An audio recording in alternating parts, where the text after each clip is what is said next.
It's the Infante family trio. Come and be a part of our lives. It's the Infante family trio. A baby, husband and wife. We're reaching for the sky, the sun, and the moon, not knowing what this can do. Have laughs, relax, and good feels with the Infante family trio. Hey guys, welcome back to our channel. My name's Kaylisha Infante. And I'm Raul Infante, together with the Infante family trio. So before we get started, guys, make sure you guys go like, comment, share, and subscribe. And after you guys done with that, make sure you guys go down to the comment section and say done, so then we can give you a shout out to every video. There you go. So today, we're going to switch it up a little bit. Babe, go ahead and tell them what we're going to do. We're going to have some story time. Yep. So we're going to be talking about the pregnancy, the whole shebang. And delivery. Yep, and delivery and how all that went.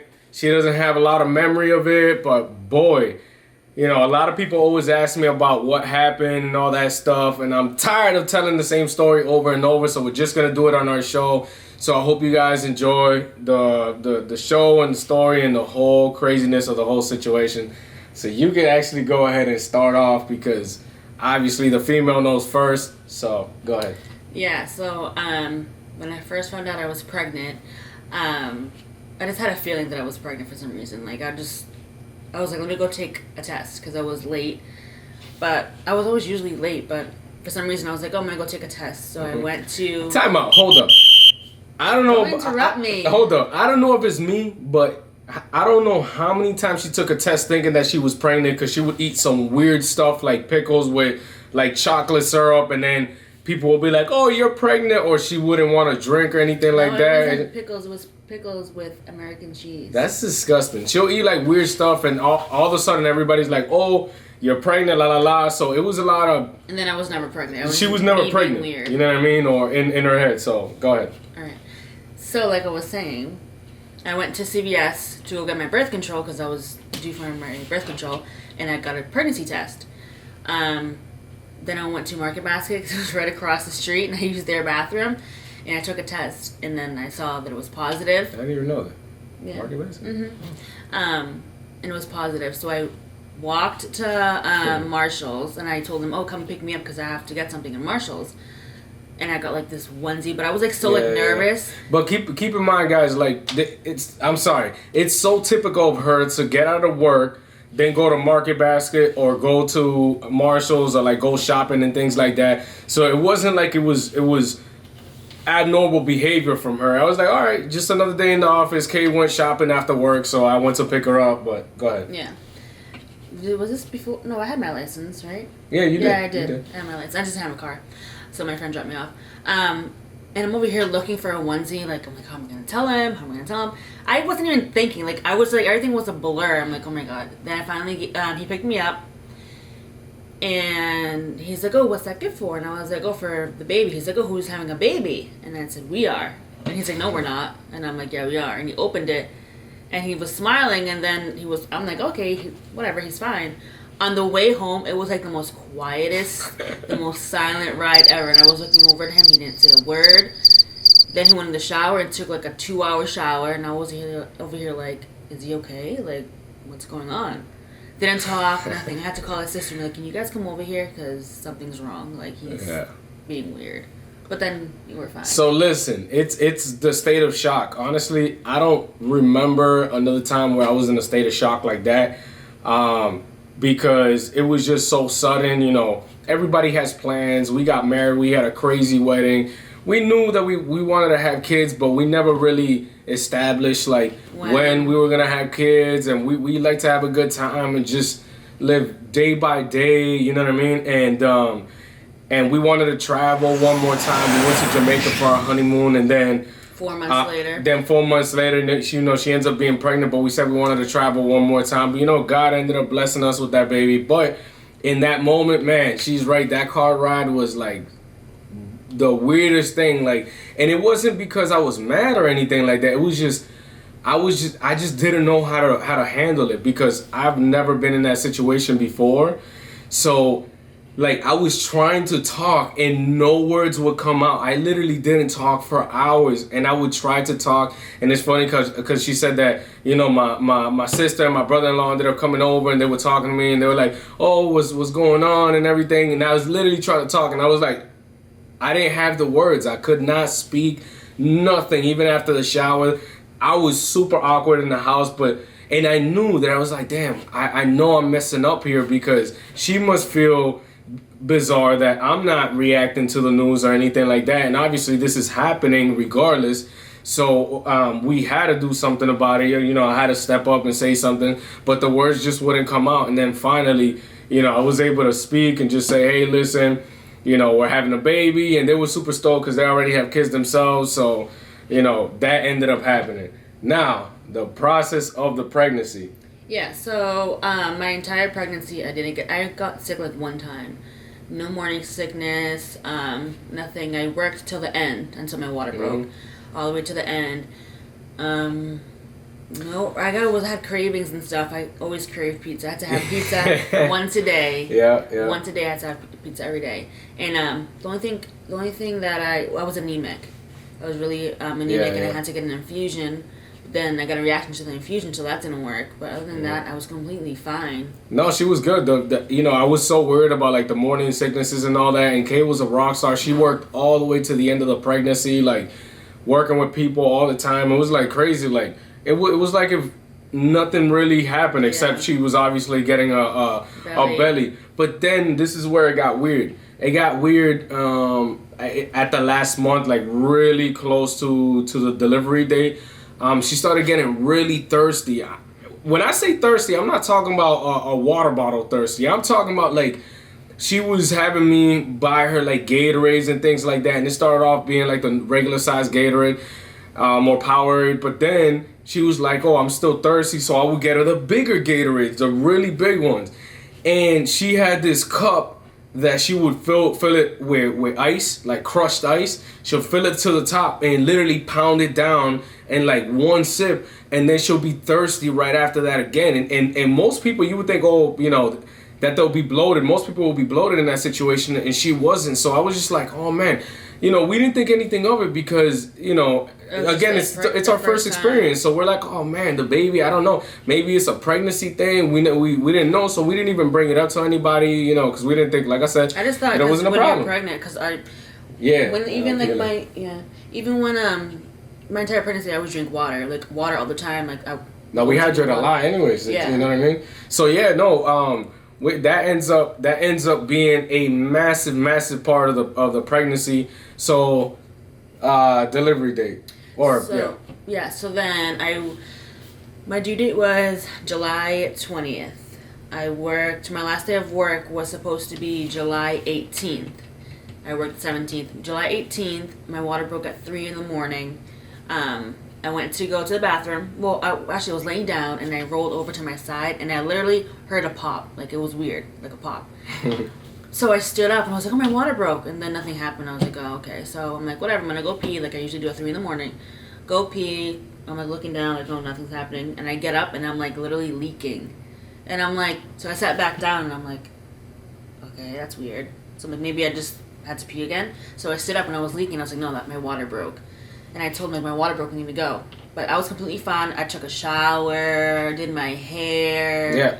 I was fine. Nah, it was super cool. Like, when she told me, I was like, about time. You know, and we knew it was coming to the end. Like, we were like, damn, we got to enjoy these days. We were sleeping really, really good. You know, we were cherishing every moment. The last like 2 weeks, I didn't sleep anything. I was so uncomfortable. Well, I was sleeping. Well, we intended on sleeping like, but we talked about it. We were like, all right, listen, we got to cherish these moments because once the baby comes, it's not going to be like that anymore, and it still is not like that today. So, whatever. Her water breaks. We end up going to the hospital. I was fine. Yeah, she was. I walked from the parking lot. We had to go around, so I walked from the parking lot all the way around to the emergency room upstairs. Mm-hmm. No pain. Nothing. So we go to the room and everything like that, and we're just gonna fast forward a little bit, right? Because we're in the room for hours and hours and hours. Whatever. We finally get into a room and we're waiting. She gets some blood work done. I actually go to step outside real quick, and the doctor's like, "Hey, you're gonna want to stay inside because I gotta talk to you real quick." I'm like, "Okay." I'm just thinking it's gonna be a quick update. And it wasn't a quick update. The doctor ended up telling us like, hey, you're actually very, very sick right now. You have what was it? Like toxins in your bloodstream. So you have to actually be driven to Beth Israel in Boston immediately and deliver the baby in the next 30 minutes. And we were like, okay, nobody panicked. We were like, all right, fine. If this is what's happening, then this is what's happening. I was bawling my eyes out because obviously I didn't know. I wanted to deliver the baby naturally, not have a C-section. So then I'm over here like freaking out. Right. So the thing was they gave her a pill to have contractions like faster because she wasn't having the contractions and what's it called when it opens up? Dilating. She wasn't dilating quick enough, so they gave her a pill. Literally right before they told us the bad news. So in the ambulance, she was tripping out every 1 to 2 minutes. She was having a contraction, and it seemed like the longest ride to Beth Israel. And it wasn't even that long. The ambulance, they did a great job getting her over there. But we ended up getting there, and then this is where everything just got chaotic and got weird. Guys, it goes... By the time I got to the hospital, I remember the ambulance ride, but after getting to the hospital, I don't remember. Yeah, no, it went downhill quick. Like I said, it was a beautiful day. It was a beautiful pregnancy, but it just went down from there. So we end up getting there, and she's having her contractions, and we end up telling them, hey, apparently she's very sick. She has toxins in the bloodstream. They obviously, the doctors, they have the transferred information from the other hospital, so they're fully aware. Last thing that we were told, right, was what? That she had to deliver the baby in the next 30 minutes. Now, there's doctors coming in, there's interns, there's other doctors, there's 20 people in the room talking, and then Kay's obviously in a lot of pain, and they're having her sign all this paperwork. Now, keep in mind, if you're ever in any sort of pain, the last thing that you want to do is sign any documentation. So Kay was signing the papers, but she was literally just running the pen across the paper. I don't even know if you actually actually looked where it says signature. Babe, you were literally it's just running the pen because she was in so much pain. So at this point, I'm not panicking at all. But these people, they're literally talking to us, right? And it's okay. I'm the nicest guy in the world. I'm willing to hear, and I need to be the calm one in the situation. So doctors come in and they're updating us on everything that's going on. But then more doctors come in and tell us the exact same thing that the other doctor said. And then, fast forward again, huh? What were they telling you? They were telling us that you were really sick, that, you were having issues with the baby and but it wasn't very detailed, you know what I mean? Mm-hmm. It was very vague at that point. The problem is doctors kept coming in and saying the exact same thing. And at this point, like I said, it's like she wants her epidural. I'm like, listen, guys, it was like the third or fourth doctor that came in telling us the same exact thing. You see Kay's in pain. Every 1 to 2 minutes she's having a contraction. Keep in mind, imagine in an hour, 1 to 2 minutes of contractions. That's insane. So I was sick and tired of that. And I was like, listen, guys, I already know this information. I'm not an idiot. It's not rocket science. You guys are not speaking in doctor terms. You're telling me that she's sick and that you guys need to do something about it, but you guys have it handled out. I understand that. Give the woman her epidural, So at that point, I was getting annoyed, and she finally got her epidural, so she calmed down. So I ended up calming down. But again, it continues to go downhill.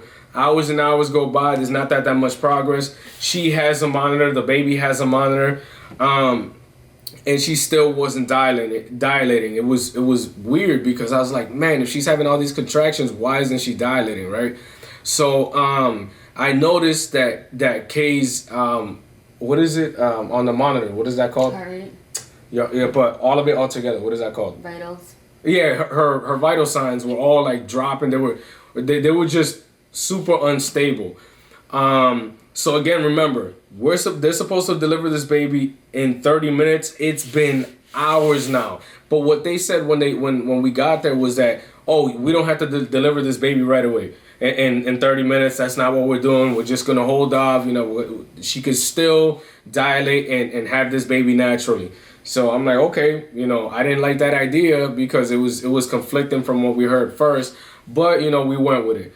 But like I said, then her vital signs started getting really, really bad. Her blood pressure was through the roofs. So respiration, think about your respiratory rate. Without thinking about it, guys, you take 18 to 21 breaths per minute.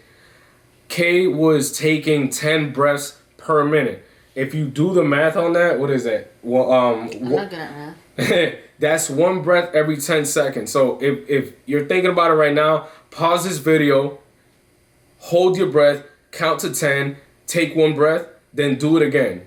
Think about that for hours and hours and hours. That's what Kate was going through. And the thing was that it was dropping every single time because she was falling asleep. She was on heavy meds. Me and her mother and her sister were the ones that were there. And her mother was a rock star that day, you know, along with everybody else that was supportive from the family. Because there was one nurse there that was really, really nice early when we first got there. But then the other nurse that was there was like, she was, I don't want to swear, but she was a C word, you know what I mean? Like, it was like, okay, I understand you've been a nurse for 20 years or whatever it was, but, you know, I'm not stupid. The vital sign machine kept going off, and she kept shutting it off, kept shutting it off. Now, keep in mind, her mom's a med assistant, so she knows what's going on, too. And I took EMT training, so I'm not fully aware, but it's not rocket science, guys. The machine is going off over and over, so we know that something is wrong, and Kay's barely breathing, so we're like, okay, what's the situation? Let's get this baby out now. I requested for Peanut to be taken out. I feel like that's my right to say, hey, listen, if I want this baby out now, I want this baby out now. And the nurse ended up saying something like, apparently she said, that's why men like you don't have babies. So there's other men that have babies? Like, come on. She's a cornball. You know what I mean? Like, whatever. Whether it's a man or a female that's delivering the baby, that's besides the point. You don't want your significant other to be suffering. She was clearly suffering. She was in pain. You know what I mean? The baby was in distress. The monitors kept going off. Huh? And apparently, I'm going to say something real quick. Oh, yeah. Because I know you're not going to say it. And apparently, throughout this whole like process, what they were doing so many tests. Like they were doing like EKGs, they were doing like blood cultures. EKGs are when they check your heart and stuff. Yeah. And then blood cultures is blood work, that they check to see if you have an infection or anything. And apparently they did that so many times, and I don't they did like 7 or 8 times, and like I don't remember any of them. Like yeah. When I tell you I was there.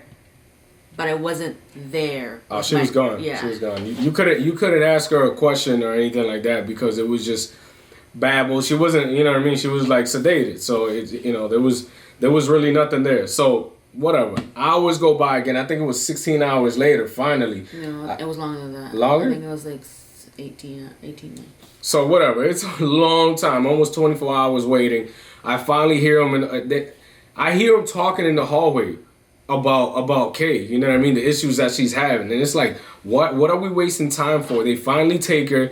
We're gonna deliver this baby now because the baby was in distress too now. And how was Peanut being? How was she trying to come out? So I think they called it like the sunny side up. Like so instead of coming out like this, she was trying to come out like this. So that's why I was in so much pain, and I had an infection, so the epidural wasn't even really working. Yeah. Because the infection was so bad, and I had a fever, and that's why they wanted the C-section because the baby was getting a fever too. Yeah. So whatever. They take her. I'm getting excited. I'm putting all the stuff on, and I finally go into the room. You know, there's 100 doctors running around, all kinds of Grey's Anatomy type of stuff. I obviously don't look. That's one thing that I said. I'm like, listen, if you're going to deliver naturally, I do not want to see that. Nobody pull a mirror. Nobody. No. I'm saying, like, prior to that, I was like, I do not want to see anything because that's crazy to me. I think, I don't know what grade it was, like 7th grade. They showed us a video, and that was the most disgusting thing I've ever seen. The fact that women could expand that much, that's TMI to me. Leave that to doctors. So, whatever, I'm there. I'm on the side of Kay's head, and in the delivery room, I mean, in the operating room. In the operating room, and you know she's like tugging and pulling and stuff like that, and she's looking at me, and I'm being super calm still, and you know just making eye contact. Hey, you okay? La la la. And the baby finally comes out. There's no sound, no nothing. The baby's not crying or anything like that. I'm hoping that Kay is so out of it that she doesn't realize that the baby's not crying, but. She's a mom. Mom instincts came out right away, and she was like, "Oh, why isn't the baby crying?" I'm like, "Hey, listen, They're working on it right now. I could see the baby from the corner of my eye. They put her on like a little table, and they were using like what is that? It's like to give oxygen to the mouth. Like they were taking all the gunk out of the mouth, and then they were like, it was like this machine that they're like expanding and contracting. Like it's like doing mouth to mouth. You know what I mean? Yeah. They were doing CPR. So she ended up crying finally, but then Kay starts freaking out, and it's like, oh, I feel everything. Stop. And the doctors were like, don't stop. Keep going. And then all I see is like this milky thing going to her IV, and she passes out. So they sedated me. Yeah, she ended up passing out like this. Like, it was crazy. It was like, boop, it went in her, done, out. And then they're like, yo, you have to leave. I'm sorry, you have to get out of here. I'm like, okay. So I saw the baby real quick. She was beautiful. I end up leaving. They bring Kate back to the room, and she was just still gone. You know what I mean? We actually saw the baby prior to seeing. Apparently, I kissed her. I don't remember. Yeah, prior to seeing Kay. I don't remember that. Yeah, so Kay ended up kissing the baby and everything like that. But like I said, she was totally gone. But she was finally able to rest. Her vitals were okay. They weren't like how they were prior to delivering the baby. So the next day happens, and it just continues to go downhill. Doctors come in, they tell us, oh, you're having issues with your liver. And other doctors come in, you're having issues with your kidneys. Other doctors come in, you're having issues with your lungs. You know what I mean? And it was like, I remember saying, like, I was like, guys, I need some good news. Like, can you guys just give me some good news? Is there anything that's, you know what I mean, that's positive, that's gonna come out of this? You know what I mean? And the part that was the most difficult for me, and I got emotional every single time. It took me a long time to be able to say this, and I get emotional. Was prior to her delivering the baby, I was thinking like, hey, listen, if I have to choose between Kay or the baby, I know Kay 100% rather have the baby live. But, you know, instincts for me is like, listen, I know I could survive without a baby. I've done it. But I don't know if I could survive without her. We've been together 7.5 years. You know what I mean? So just the idea of not having her around, I was freaking out. But what gets me emotional is the fact that I was willing to have something happen to my baby to save her, you know, and I love my kid. You know what I mean? The best thing that ever happened to me was that. So it was really difficult.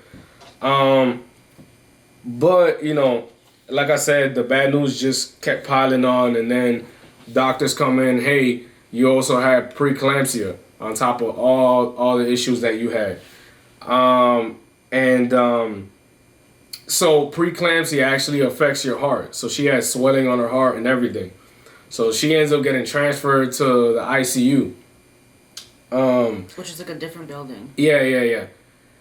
And keep in mind, you go in the ICU and it's literally like people dying everywhere. You know what I mean? Like old people, X, Y, and Z. You know what I mean? Just old people. There's no young people. Okay, how old were you? 24 when you had 24. 24. You know what I mean? Sorry, 25. 25. But everybody's in there in their 80s and their 90s. You know what I mean? It was crazy. It was like bizarre.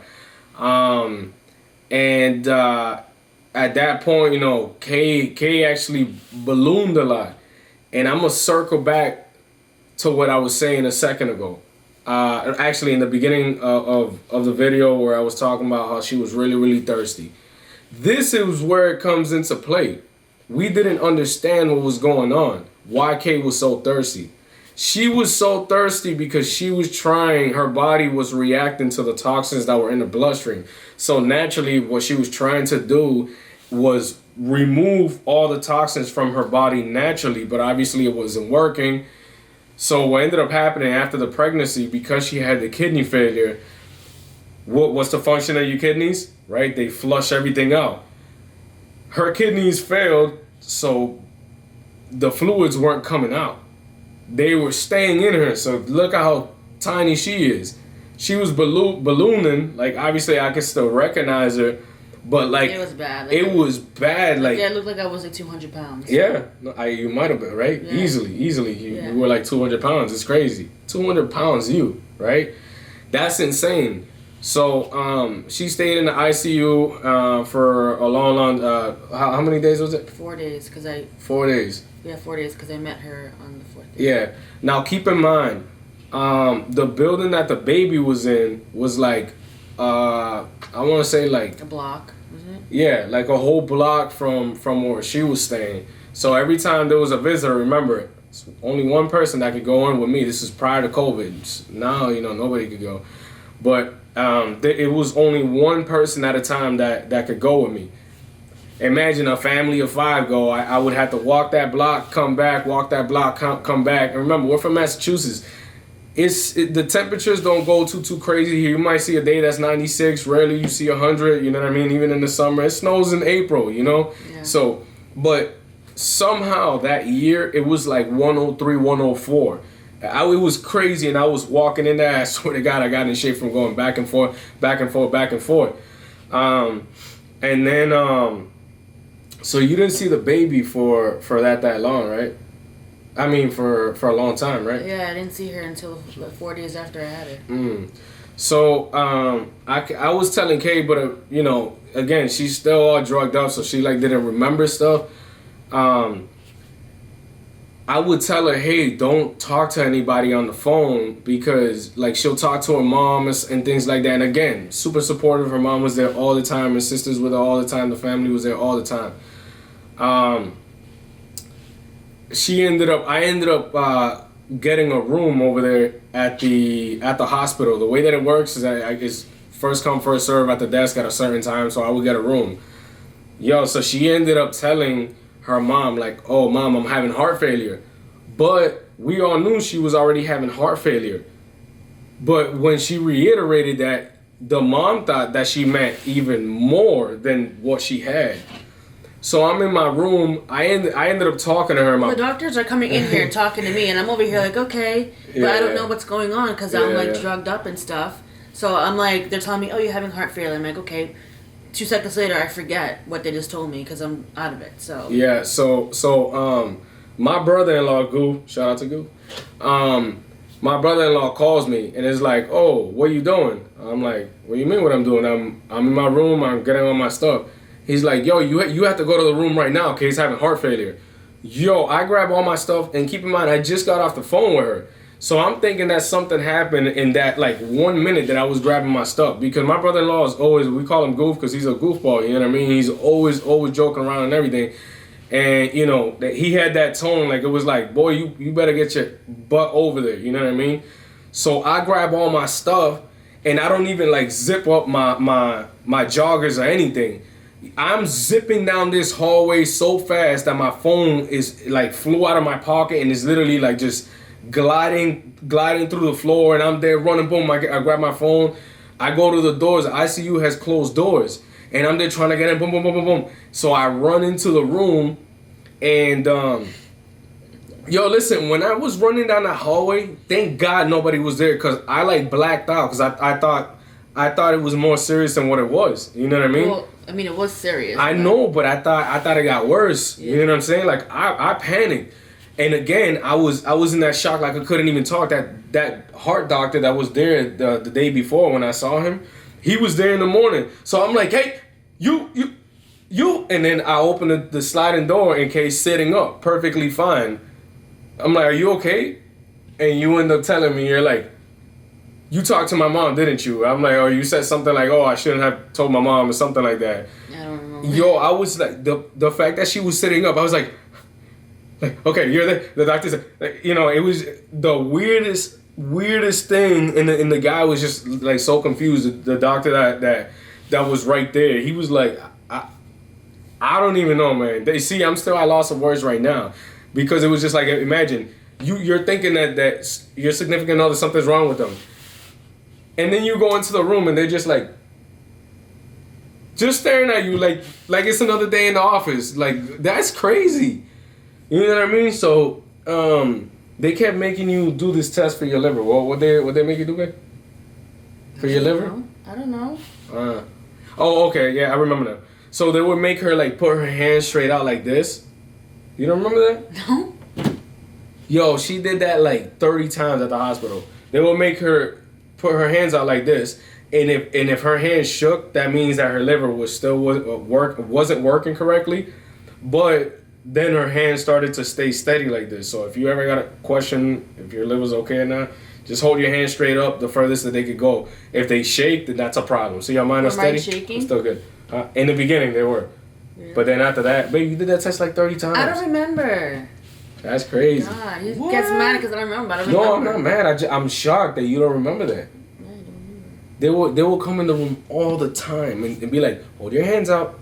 Guys, by the way, I was really sick and there was a lot of acid going to my brain because I was basically dying. So that's why I don't remember most of the stuff. No, it was really bad. So her kidneys finally start working. Her bowels start finally working. So she's getting fluids out. You know what I mean? It's getting better. She's getting her blood pressure taken every hour. You know what I mean? She got pricked so much that she had like that. She had carpenter fingers, like really rough. Like when I came home, like all my fingers were black and blue from all and they hurt so much. And I got injections all here or here. I forgot what kind of shots they were. But they look, what do you want on your belly or on your arm? And I said my arm, but all this was all black. All this was all black. My arms from all the IVs. I had like 3 IVs and most of them like blue because I was there for so long. I know, it was terrible. So you know, cortisone shots. Cortisone. It was right. Yep. Okay. So she ends up. They finally start telling us some good news. Like, hey, listen, she's starting to stabilize better, you know. And so she ended up getting moved from the ICU to another room, and then another room after that. It was like weird. Like we moved like twice in one day. Yeah. Oh, by the way, guys, and the ICU apparently I couldn't walk. Like I had to use a walker to walk. Yeah. To like learn how to walk again. Apparently wasn't walking. Yeah. So I remember my dad coming and he's like, "Oh, you can do another lap," and I got so mad because I was like, "No, like I was in so much pain." Oh, I didn't. And I had to put catheters in me like twice. Had me go to the bathroom. Yeah. And like I wasn't like peeing or pooping, and it was like I couldn't poop because I was where my stomach was. Like I think my intestines were like. It was so bad. That's freaking weird. So yeah, she finally ended up meeting the baby. We recorded it and everything when she met the baby, like officially, where she started walking and everything. It was super cool. That was an awesome moment. The baby actually had to be a coolant baby. If you guys don't know what that is, because she was born without breathing, they had to drop her to a hypothermic temperature, and then what they do is pump morphine in the baby. But they do that to prevent seizures to the baby, so they have all kinds of devices on the baby's head and nose and everything. And then they have like this screen and stuff like that just to monitor for seizures. Baby had no seizures, thank God. Kay ended up getting better. And then they ended up bringing the baby's temperature back up, you know. So it was super cool. But then, we ended up, you know, fast forwarding, we finally get discharged from the hospital after a week, right? A week in the hospital. Yeah, a week in the hospital. And we get home, and then obviously all the work that's done on her gets sent to her primary doctor. And then, you know, what your primary doctor say? Dr. Chatfield, what she say?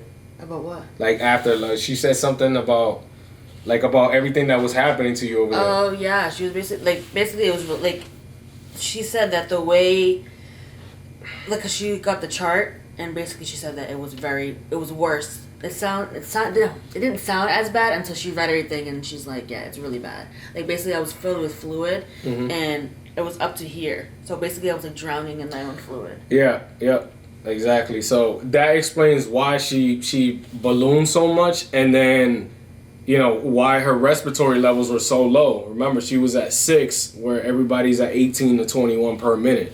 You know, so it's just insane. And the fact that that the doctor, her primary doctor, was so emotional about it, made us believe that it was way more serious and there was way more issues than what they told us. Like now, it's like I'm on like heart meds. Yeah, she still has a heart condition now. They said it's never gonna function at 100%, but apparently you don't need your heart to function at 100%. Yeah. You know, I think what they say 56% or something like that your heart works at. Yeah. But I mean, it is what it is, you know. The scary part is that they say that it won't affect her in her younger years, but It'll affect me when I'm older. when she's older, you know what I mean? So now took it's a big like, even that's why we said like we don't know like what's gonna happen in the future because. You're talking about having like kids and stuff. Yeah, because I had the preeclampsia, but it's called HELP syndrome, so it was a more severe preeclampsia, and they said that like I'm like at high risk. So if I were to get pregnant again, everything would have to be through the high risk doctors and everything. So baby aspirin every day. Baby aspirin every day. But it's like, I can get pregnant, it's not the issue. I know I can get pregnant. It's like delivery. Like, we don't know what's going to happen. We don't know the outcome of it happening again is very high. And, like, it's not only, I have, like, the baby to think about, too. Like, what, like, God forbid if something would have happened to me. Okay, like, what? Then she's by herself with him? Like, where her mom goes? Like, that's something that we have to think about. And no, just... So I said I wanted 3 kids. Kay said that she wanted 4 kids, and we would always talk about that and stuff like that. But yeah, it's at that point that it's like the doctors said that, you know, if you have a baby soon, you could die. They didn't sugarcoat that, and I appreciate that. You know what I mean? Because I'm a straightforward person. She's straightforward. Like, I don't like these people that beat around the bush. Like, that confuses me. Don't beat around the bush. Just freaking tell me what you gotta tell me, and that's it. You know, that way we just get straight to the point. We don't waste any time. They flat out said, listen, if you have a baby, again, you could die. And it's like, why take that risk? Yeah. You know, we want to have more kids. I get it. I badly wanted a son. I wanted to be able to take a kid out, you know, just like my father did, and go out to the baseball fields and kick butt and be athlete and be all this. You know what I mean? Talk about girls and all that stuff. But, you know what I mean? Talk about girls. Of course, you know what I mean, with my son, you know. But listen, point is there's absolutely no way that I would wish to have a son over what I have today. You know what I mean? If that means losing my wife, absolutely not. You know, and we've talked about it plenty. Where it's like, hey, maybe in a few years, you know, we could talk about the topic, and it's not dead in the water. But again, every time we think about it and play it back, just like we are with you guys right now, it's really difficult for us to be like, all right, to feel comfortable again, to be like, hey, listen, let's try this again. Cause man, it was too freaking close, man. She didn't know who I was. You know what I mean? Like that's bizarre. Her memory was terrible for like 4 months. She would say things, she would do things, she would put things down, wouldn't remember. Like, it was weird. It was super weird. So, like, going back to that stage I think it's too much. Yeah. You know, so. It's okay. We got a little princess. Yeah, you guys saw her last week. Again, she's napping right now, so she's going to get ready to go swimming in a little bit, so. Yeah. But yeah, guys, that's our story. I hope you guys enjoy this. Next week is her birthday, so you guys will see that next week. She's turning 1. Yeah. I can't believe that. I can't believe it's almost been a year already. And I remember those difficult nights. I was rocking her and she's crying and she's teething and everything. We're like, oh man, we can't wait till she's 1, so she's like, you know, more stable and has a better sleep cycle and everything. You know what I mean? But then now you're like, man, looking back at those baby pictures, you're just like, these are literally moments you'll never have again. Again, your kid is changing on a daily basis. Right in front of your eyes, and you don't even realize it. I say a word, like, she loves Mickey Mouse Clubhouse, and I sing the hot dog song, and I say hot dog, and she's already... Hot dog. I was like, what? What'd you just say? You're already talking, she's walking, she's running everywhere. Bye-bye. She's just mama, dada, papa. Mommy, papi, you know, so it's insane. But listen, just like she said, I hope you guys enjoyed this episode. This is we have a post notification. Hold on, guys. I have a shout out. This is as personal as we get. Who are we giving a shout out to? I don't know. I gotta see. Veronika Martinez. Thanks, girl. There you go, Veronika Martinez. Thank you for following our show. We're always gonna come out with awesome videos. You know what I mean? That was super late. You're like, awesome. Well, because I'm always super fired up and I try to keep it clean for the audience and everything like that. So, Infante Family Trio, you know, I hope you guys enjoyed this episode. We love you guys. Keep supporting us. Yep. Keep doing it. So, your boy Raul is out and your homegirl Kay is out. So, peace. Bye. It's the Infante Family Trio. Come and be a part of our lives. It's the Infante Family Trio. A baby, husband and wife. We're reaching for the sky, the sun, and the moon, not knowing what this can do. Have laughs, relax, and good feels with the Infante Family Trio.